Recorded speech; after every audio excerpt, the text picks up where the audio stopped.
Bismillahirrahmanirrahim. Assalamualaikum warahmatullahi wabarakatuh. Apa kabar teman-teman? Semoga saat menyimak video ini kalian semua dalam keadaan baik, sehat, dan bahagia. Teman-teman, kalian pernah nggak merasa bahwa kok saya ini mudah putus asa ya? Kok saya ini mudah jatuh terpuruk ya? Kenapa ya? Selemah inikah saya? Ada yang pernah berpikir begitu? Atau ada yang dengan sadar saat ini sedang merasa putus asa dan terjatuh? Pada kesempatan yang berbahagia ini, saya akan berbagi ilmu, yaitu 5 langkah agar kita tidak mudah jatuh dan putus asa. Yang pertama, jangan pernah lari dari kenyataan. Teman-teman, hidup ini adalah rangkaian peristiwa demi peristiwa. Dan peristiwa itu akan terdiri dari kenyataan pahit dan kenyataan manis. Kenyataan yang indah dan kenyataan yang menyakitkan. Oleh karena itu, sebagai langkah awal agar kalian tidak mudah jatuh dan putus asa adalah jangan pernah lari dari kenyataan. Terimalah kenyataan sepahit apapun dengan penuh ikhlas dan lapang dada. Yakinlah bahwa Allah tidak akan pernah meninggalkan kita walaupun sedetik pun. Yakinlah bahwa Allah selalu ada untuk memeluk kita dan Allah selalu ada untuk memberikan pertolongannya. Jadi teman-teman, jalani dan imani kenyataan itu bersama Allah. Karena gak mungkin kita bisa menjalani hidup ini sendirian tanpa kita memohon pertolongan dari Allah. Kenyataan pahit sesungguhnya itu adalah cara Allah agar kita belajar ikhlas dan sabar. Kenyataan indah sesungguhnya itu adalah cara Allah agar kita senantiasa bersyukur dan ingat kepadanya.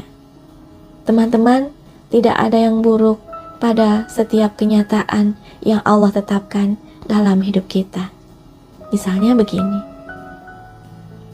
kalian sudah srek sama seseorang untuk menjadi calon imam atau calon istri. Kalian sudah membayangkan bersanding di pelaminan berdua dengan pujaan hati. Namun, atas izin Allah, sesuatu terjadi pada kalian. Maksimal. Tiba-tiba, orang yang kalian cintai, orang yang kalian percaya, pergi tanpa pesan. Dan pernikahan hanya tinggal kenangan. Pahit nggak? Pahit.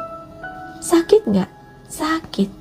Akan tetapi teman-teman, yakinlah bahwa kepahitan itu bisa jadi cara Allah untuk menyelamatkan kalian.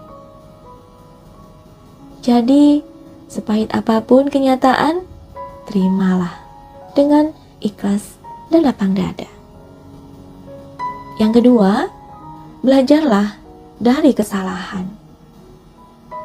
Teman-teman, tidak jarang kalian itu adalah orang yang termasuk orang yang sangat sulit mengambil pelajaran dari kesalahan. Bahkan cenderung berbuat kesalahan yang sama. Ngaku aja deh, pernah nggak kalian melakukan kesalahan yang sama beberapa kali? Yang kedua, belajarlah dari kesalahan. Teman-teman, ngaku aja deh. Kadang kalian itu susah dibilangin ya. Dan hobi banget melakukan kesalahan yang sama. Dan sulit untuk mengambil pelajaran dari kesalahan. Misalnya, sudah dibilang nih, jangan sering tidur kemalaman. Nanti kamu lama-lama sakit. Tetapi kalian terus saja melanjutkan kebiasaan begadang dan begadang. Sampai akhirnya kalian didiagnos kena tipes. Itu sudah terjadi. Kemudian diulangi lagi, diulangi lagi, diulangi lagi.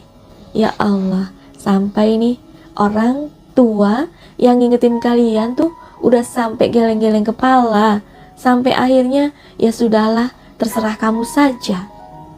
Ayah dan ibu sudah bilangin, kamu gak nurut. Ya sudah. Nah, teman-teman, itulah ya, kadang kita itu tidak mampu mengambil pelajaran dari kesalahan yang pernah kita lakukan. Yang lebih parah adalah kita tidak pernah tahu kesalahan yang kita lakukan. Jadi kita nggak merasa salah. Nah, itu lebih berbahaya lagi ya. Jadi orang yang selalu merasa benar dan tidak pernah merasa salah, itu pasti kebal nasihat. Pasti kalau diingatkan malah marah. Kalau dikasih saran, menolak. Kalau dikritik, baper, sensitif. Karena dia selalu merasa benar. Dan dia merasa bahwa tidak pernah salah. Jadi teman-teman, open your mind, open your heart. Terimalah saran, nasihat, dan kritikan dari orang lain. Sehingga kalian tahu bahwa kalian itu salah. Dengan memahami bahwa kalian telah melakukan kesalahan, dengan begitu kalian bisa mengambil pelajaran dari kesalahan yang pernah terjadi. So, mulai sekarang kita berbesar hati ya untuk menerima kesalahan diri kita. Ketiga, jangan pernah menyalahkan orang lain atas musibah yang terjadi. Teman-teman, apapun yang terjadi dalam hidup kita, sesungguhnya itu adalah kehendak Allah. Dan ketahuilah, musibah yang terjadi itu sebenarnya disebabkan oleh kesalahan dan perbuatan kita sendiri. Bukan kesalahan orang lain, bukan juga perbuatan orang lain, tapi itu adalah kesalahan kita. Jadi, cobalah jangan pernah menyalahkan orang lain atas peristiwa yang terjadi pada diri kalian. Kegagalan yang kalian alami itu sudah pasti adalah kesalahan kalian, bukan kesalahan orang lain. Misalnya, kalian jatuh dari motor atau jatuh dari naik pohon misalnya, jangan pernah salahkan orang lain. Itu adalah kesalahan kalian sendiri karena tidak hati-hati. Banyak ya teman-teman ya dari kita yang kalau kesandung meja, kita menyalahkan meja. Ketika kesandung kursi, kita menyalahkan kursi. Padahal itu adalah kesalahan kita sendiri. Kenapa nggak hati-hati? Sehingga kita menabrak meja dan menabrak kursi. Teman-teman, cobalah untuk berhenti menyalahkan orang lain atas peristiwa atau musibah yang kita alami. Jika musibah itu terjadi, segera ucapkan Inna lillahi wa inna ilaihi raji'un. Ya Allah, aku ikhlas dengan musibah ini. Berilah aku kekuatan dan pertolongan. Itu teman-teman. Karena musibah itu terjadi atas izin Allah. Jadi, tidak punya alasan lain kecuali kita mendekat kepada Allah dan memohon pertolongannya. Keempat, jangan bandingkan hidup kita dengan hidup orang lain. Setiap kita atau setiap jiwa akan berjalan di takdirnya masing-masing. Tidak ada yang sama teman-teman. Setiap orang punya kekurangan dan kelebihan. Semua orang akan Allah beri ujian sesuai dengan kemampuannya. Jadi, hidup ini adalah penuh perjuangan. Hidup ini adalah perjalanan yang tidak panjang teman-teman. Perjalanan singkat yang menjadi penentu bagi keabadian kita di akhirat kelak. Oleh karena itu, yuk kita hidup apa adanya. Hiduplah selalu di atas kebaikan dan kebenaran. Hiduplah sesuai dengan kemampuan dan kekurangan kita. Dan gak perlu neko-neko. Dalam hidup ini, kita jangan melihat ke atas, teman-teman. Kalau kita sedang bersepeda, jangan selalu melihat yang naik motor. Kalau kita naik motor, jangan lihat yang naik mobil. Kalau kita naik mobil, jangan lihat yang naik jet pribadi. Itu terbalik, teman-teman. Dalam kehidupan dunia, kita melihat ke bawah. Ketika kita naik sepeda, kita bersyukur. Karena di luar sana, masih banyak orang yang tidak punya sepeda, sehingga harus berjalan kaki. Ketika kita berjalan kaki dan tidak punya sepeda, kita harus tetap bersyukur. Karena di luar sana, banyak orang yang masih punya kaki, tapi tidak bisa berjalan. Jadi teman-teman, cobalah untuk jangan pernah bandingkan hidup kita dengan hidup orang lain.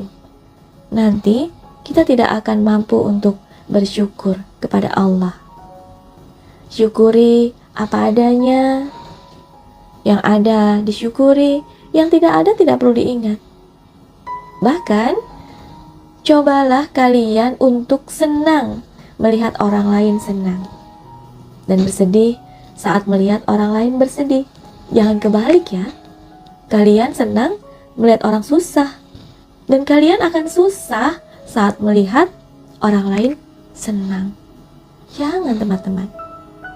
Mulai sekarang, cobalah banyak bersyukur dengan apapun yang Allah titipkan. Alhamdulillah dititipin motor. Ya, walaupun kadang batuk-batuk ya, tapi alhamdulillah bisa naik motor. Berangkat dan pulang kerja naik motor. Di luar sana ada orang yang memang harus naik angkot karena tidak punya motor. Jadi teman-teman, yuk kita hidup apa adanya, mensyukuri yang ada, dan jangan menyesali yang tidak kita miliki. Dan jangan menyesali yang sudah tidak ada dalam hidup kita. Misalnya, dulu saya punya mobil loh, sekarang gak punya, hanya punya motor. No, gak perlu. Alhamdulillah kita punya motor. Tetangga kita gak punya motor. Teman kita kemana-mana naik sepeda. Alhamdulillah kita bisa naik motor kemana-mana. Jadi begitu ya teman-teman ya. Semoga bisa dipahami. Cara yang kelima agar kita tidak mudah jatuh dan putus asa adalah mudah memaafkan. Memaafkan mudah atau susah teman-teman? Mudah kalau kita mau, susah kalau kita nggak mau. Memang tidak mudah ya teman-teman memaafkan orang yang sangat-sangat menyakiti hati kita. Bahkan memaafkan orang yang pernah memanfaatkan dan menipu kita. Susah teman-teman. Akan tetapi ketika kita mampu memaafkan kesalahan orang, insya Allah kemudahan dan kebahagiaan itu akan datang pada diri kita. Teman-teman, rugi gak sih kalau kita memaafkan? Enggak rugi kok.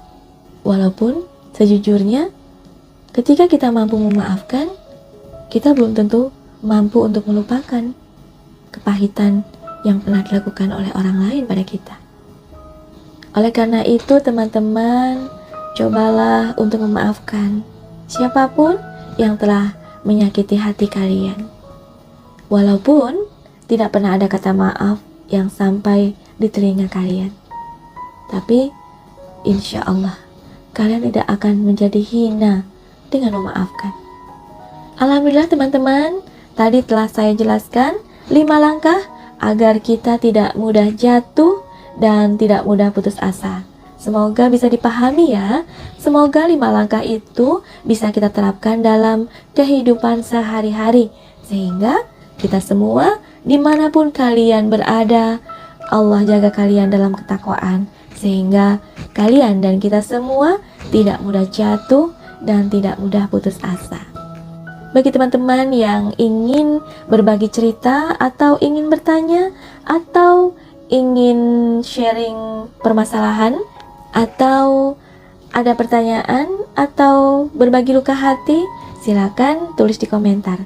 Insya Allah saya akan membahas satu demi satu. Saya ucapkan terima kasih sudah menyimak video ini sampai selesai. Saya mohon maaf jika ada kata-kata yang kurang berkenan di hati. Jangan lupa tersenyum, jangan lupa bahagia hari ini. Sampai jumpa. Wassalamualaikum warahmatullahi wabarakatuh.